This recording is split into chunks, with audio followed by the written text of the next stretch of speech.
What up, dudes? XP. I just finished listening to Kanye West's Life of Pablo, the brand new album that's not even on iTunes yet. I was just listening to it on the Tidal, whatever it is, live stream that he did in Madison Square Garden. Jay-Z was there, Rihanna was there, everyone was there. Kanye West just had a laptop that he just put up on a table next to a mixing station, connected his phone through a USB port, and just played the album from start to finish. It was crazy.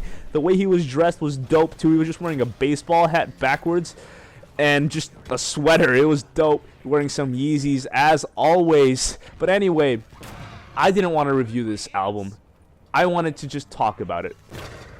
I completely understand the direction or what Kanye was trying to picture. I don't know if many other people will, because this album is not a rap album. Let's just get that straight. This is a gospel album. And the way he delivers is a perfect end to his career. I don't know if I'm 100% accurate, but from what I've read, this is going to be Kanye West's last album. So take that into account. Kanye West, his first album was The College Dropout, an extremely soulful, angsty album that I really related to, about how he hates the school system and how he just wants to do his own shit, how he wants to be successful. And that album, he wrote that before he was famous.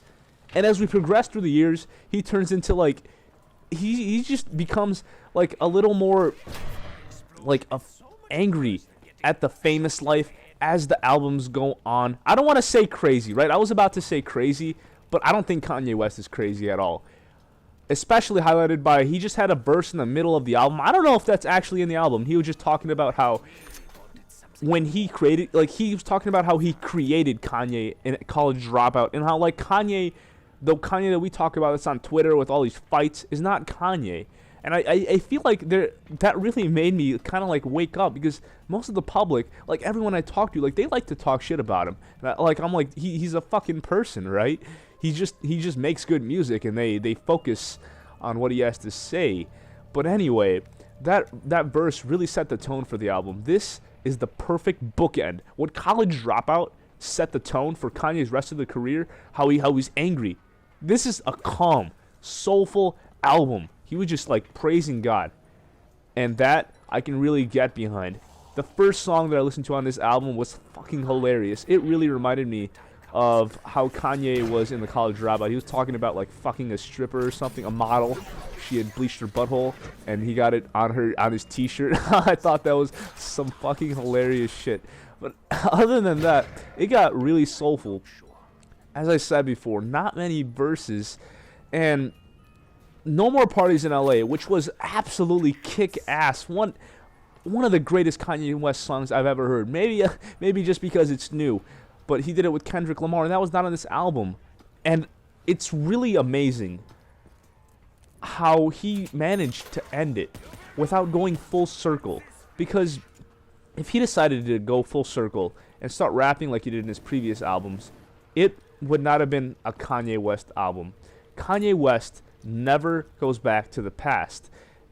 The Needle Drop, a popular YouTuber who reviews music, he was talking about how Kanye West, it's odd for him to have those songs out before the album even releases to get hype. He was curious to see if the songs were even on the album, because Kanye West never repeats himself. And absolutely, I commend him on that. So many musicians would have gone that route and just repeated what they've done in the past as a finale, but no. This is different music. I've never heard this type of music before. It's music that I enjoy, and it's music that's really going to shape music in the future. I've said music like 5 times in a row, but it's true. Look at Yeezus, right? Yeezus at the time, I didn't really like it when I first heard it. It was okay.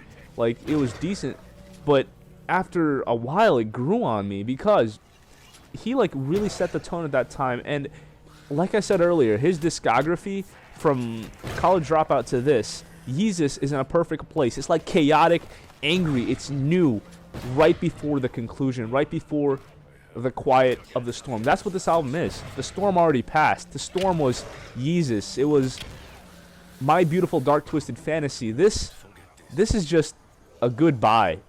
and I absolutely love it. Some of the songs in the middle were absolutely beautiful. Like the hooks and the beats just sync together harmoniously.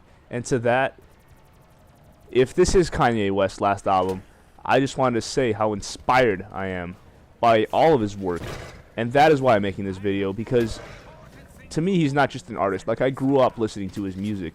And now that it's over, I am really, really inspired.